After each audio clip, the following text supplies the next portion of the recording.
obviously didn't start out the best first half we could have. I thought defensively, opening 4 field goals, that's pretty good. Would love if they didn't let the ball get down there to the red zone to start with, but thought they did a great job once they got down there, kind of bowing their backs. At halftime, we just talked about, hey, play one play at a time, get back in this thing, play the way we're supposed to play, make it about us, play with great effort, play with great energy. Thought we did that for the most part, take the lead there, and then surprise or Pooch kick it on the kickoff, and we're able to recover. Thought we had a little momentum going there, so great job by those guys executing that. They've been working that all week. Thought it was there. Thought there was a lot of grass there. It actually came out in a different look than they showed on film, but the guys adjusted, and we're able to recover it. So good job, and got 3 points out of that. And then play pretty good football in the second half. Started running the football. You see T.J. Engelman in there moving the football down the field. Marlon Gunn and those guys doing a good job running the football. And then able to take the lead there. And then they hit the big shot over the middle, which as a DB you just got to try to stay on top and get that one on the ground. So. And I just told the football team, we got to fix, the little things. The little things against a good football team will get you beat, and it did tonight. So we got to make sure we clean those things up and get ready for a Tulsa team next Thursday. It feels like, obviously, momentum's a big part of football. It's like when y'all get it as a team, y'all look really good. How do you find a way to get in both halves sometimes? Yeah, you can't let circumstances, situations affect your energy or affect your momentum. You got to go at it every single snap, and we got to do a better job of that. And some of that's gaining confidence as you go, and being a somewhat of a young football team or a team that hasn't won big games. And when you have confidence in winning those big games, you don't let that phase you. You can kind of fade in and out. And we got to do a better job with that, as coaches and as players all. What happened on that delayed game, and what was the ref's explanation? Yeah, so they're holding the ball for the substitution. We sub, so they're matching the subs, and the officials up there holding the ball. And Darius snaps it, and I told those guys, Darius is not going to snap the football unless he hears a clap. Obviously, Katin's not clapping because the official's in front of him. I said defensively, I didn't see it, but somebody might have clapped. And at the end of the day, it's a delay game on us, so we take the penalty there. So we had some critical penalties today. 3rd and 1 in the first half, 3rd and 4 in the first half. Down there at the red, in the red zone, you got a chance to be on the 1-yard line and have a couple shots at it there as well. So those certainly kill you. Coach, the third down defense tonight was pretty amazing. Just how much easier you get in the game when you're third down defense. Except for the last third down. Yeah. I thought we're doing a better job, all in all, about it. Kind of locking in on it. Love to see us, squat the corner there on the last third down, the sprint out. But all in all, I think we're doing a pretty good job. And those guys keep battling their tails off. They got us on some deep overs and some country routes. You'd like to see the hook players play up on those guys and carry those things so they're not open across the middle, because they get behind your coverage and clear the deep players out. And there's a pocket there, so we got to do a better job of carrying those guys up with the hook players. This week you talked about how Retzlaff was going to be one of the harder ones that you saw this year, one of the harder quarterbacks you saw this year. But what did he do tonight? He's a good quarterback, and certainly I think you've seen him dial it up pretty good in there. I thought we did a good job, not letting him hurt us with his legs, and that's where he's had 4 rushing touchdowns against Duke, and has done that against every opponent this year. I thought we did a pretty good job of keeping him in front of us, even on the scrambling downs, playing some spy, playing some situations, and bringing pressure at the right time.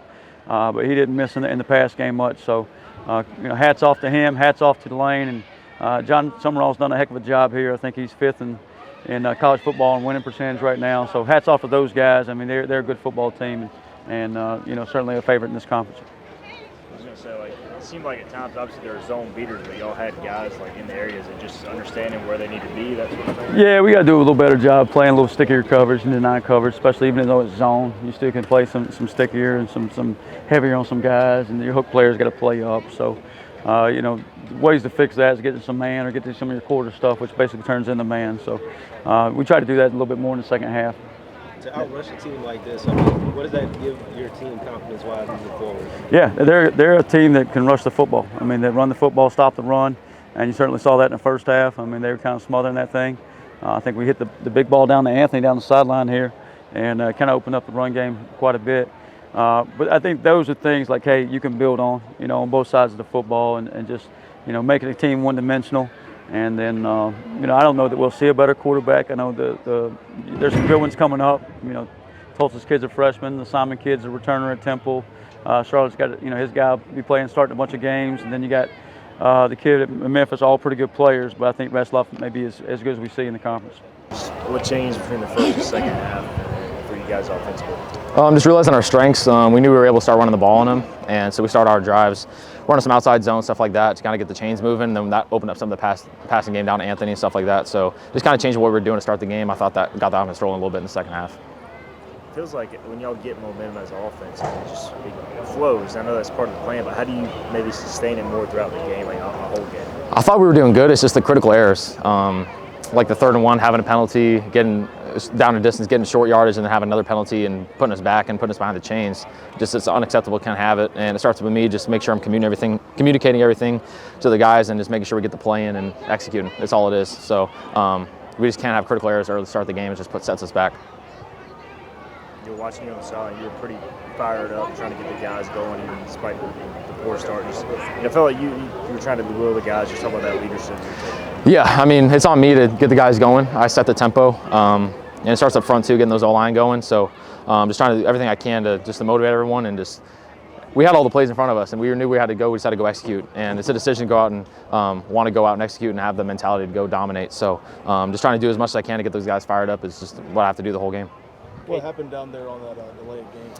Well, it was kind of a confusing deal. We changed personnels, trying to change the play, and then Darius heard somebody on the defense clap, I'm pretty sure, and then he thought snap it, so he snapped it, and there was this confusion. I thought it was a delay game on defense, and I guess they called on us, so that's what I got from that. Okay, just how was the running game tonight? It seemed like there was a lot of big holes, offensive line was opening up. Just what were you kind of seeing? Yeah, I thought we had a great game plan to run the ball. We knew our strengths, and we had a couple different runs that we put in for them, and I thought we got rolling. A couple of the backs started getting rolling. TJ was doing pretty good, so I thought that opened up the second half for sure. This feels like 3 games y'all lost. It feels like you could have won it. How frustrating is that? It's so frustrating.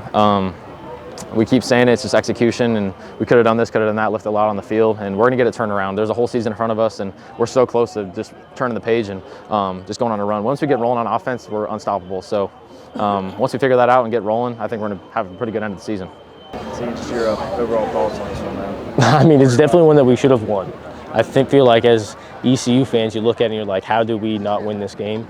You know, defensively, we stopped them a lot in the first half, but I lit up 6 points myself by not getting interceptions. You know what I mean? So like, there's always things that you can look at and improve on. So obviously, I'm extremely upset about this loss itself, because I know I could have prevented at least 6 points, which would have won us the game. You know what I mean? You guys were pretty. You didn't allow them to convert a 3rd down to the final drive. Did they do anything different, or was it just didn't execute on that? Yeah, I'll be completely honest. I didn't even know that. Like that's news to me. But no, they didn't really do anything different in terms of what we were preparing for. Like, we practiced the same stuff all week long. We practiced the same stuff, in the hotel, looking at the same stuff. And we knew Coach Aldridge has a great game plan, and it's on us as players to execute that. Red Slap, what do you think about him as a quarterback, as he's opposed to the ones that you've already seen before? You've seen some really good ones already. Yeah.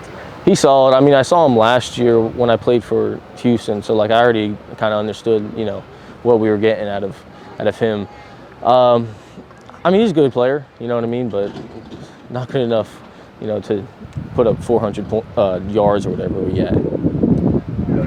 Listen to you and Kate, it's just a frustration out 3 games. Y'all probably feel like you could have won. Just how frustrating is that? How do y'all take the next step as a team going forward? Yeah, I mean, for us, it's really just moving on, and the team's not going to move on unless we move on from it. You know what I mean? I can sit here and complain to y'all about these 6 points that I could have gave up, but if everybody else hears that in the locker room, then it's just not going to happen. You know what I mean? Tomorrow we got to watch the film, we got to move on, and then focus on Tulsa, focus what we can do in future. Watching, just the defense, when you are playing zone, it feels like at times you'll have guys close by that just understanding exactly where you need to be. So it's just kind of a feel thing, that zone. Yeah, I mean, there's a lot of stuff. I mean, there's everybody. I feel like we have a very instinctual defense and defensive players when it comes to stuff like this. So, you don't want players to be ultra aggressive or not aggressive enough to where you're giving up a couple of dink and dunk yards. So, I mean, it's a fine line between, staying on top and make sure you don't give it the big shots, especially a team like this who runs the ball, takes a shot. You know what I mean? So there's a lot of gray area between it, but, I mean, when you turn on the film and hindsight, it's always, all right, we got to be more aggressive on this play exactly right here, but you never really know. Marlon, just talk about the game, man. Obviously, you guys getting on a roll in the second half. Just what changed? Just, coming out the locker room, we preach all week, you know, start fast, which, you know, we didn't do. So just coming out the locker room, you know, with the energy, you know, being that we, you know, a long ways from home, is just like, you know, you got to bring your own energy. Like, we, you know, may have X amount of fans, you know, here and there. So, you know, we got to bring our own energy. That's what it was. Just, you know, energy. We was just low coming out. So, you know, but second half went in, you know, made some adjustments. You know, coach yelling at us is like, hey, you either with us or you ain't. So, you know, we just came out, you know, ready to play. Seeing that you can rush the ball against that type of team and outrun them, I mean, they usually outrun the other teams. So what does that say about what you guys are building on that side? Just watching on film, you know, just looking at the defense and, you know, whether they, you know, go 3 down or 4 down, you know exactly what this run gonna hit or how it's gonna play out. So just playing fast, just not thinking about it, you know, just you know, not guessing, just going out there and just playing your game. We've seen you really get into a rhythm running the ball yourself. Just how good has it been to getting lathered up, getting your touches, and really kind of find that role? Just warming up, like just from your first carries to like your third ones. You know, your first one might be a little iffy. You know, you're coming off the sideline. It's just like, you know, it started off a little slow, but once you get in that rhythm and then, you know, you start breaking them, you know, your 15 is going to turn into like 20s and 30s and different things like that. You just got to trust it. So it's just like, just keep your head down, keep going. What do you see from TJ? I mean, he had a great game tonight. Oh yeah, TJ. I tell TJ all the time, like, you know, you young, don't go out there, don't go out there and guess, just go play. Like, just play fast, you know what I'm saying? You smaller than everybody else, so you already gotta, you know, you gotta have a big heart now. You know, you can't go, oh, I'm smaller than everybody, so I'm gonna just let them tackle me. No, do not let them tackle you. So, you know, our objective of the game is don't get tackled. So, you know, I tell him all the time, just keep your head low, keep your eyes up, and then, you know, just keep your feet moving, just run, just play. Being a Louisiana guy, what was it like seeing your family up here cheering for you? Oh man, it's good. Every time, you know, they show out, I probably had like 70, 80 people up there. So it's just like, you know, every time, it's always good playing in front of the fam, you know, no matter they, you know, we come here or they go, you know, come to where we at. So it's just, you know, that's my why, that's why I do it.